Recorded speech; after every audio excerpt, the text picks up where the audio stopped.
Thousands have marched in Sana'a and other Yemeni cities against the Houthi takeover. The leaders of the Shia faction, coming from the northern mountains, have moved into the presidential palace and residence. They have dismantled the government and are forming a new council to run the country's affairs. They also have supporters in Sana'a. The head of the Houthi media office told VOA the departure of foreign diplomats will have no influence over the situation in Yemen. The coincidence of the closure of these embassies in Sana'a is that they found out they have no power to control the will of the Yemeni people, who rejected the foreign intervention. Houthis have confiscated U.S. embassy vehicles at the airport in Sana'a. They say they will hand them over to the United Nations. There is speculation that Iran is arming the rebels and directing their moves.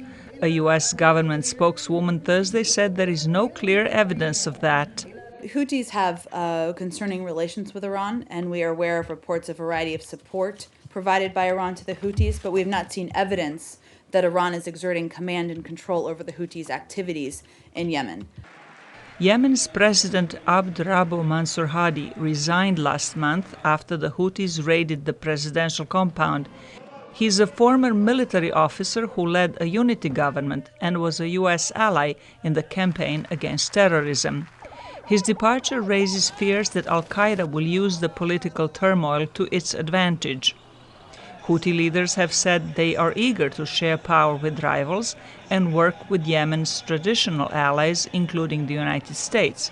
Meanwhile, their supporters carry posters with anti-American messages, and while they warn against attempts at destabilizing the country, they seem to be doing just that.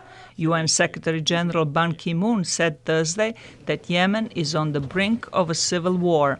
Yemen is collapsing before our eyes.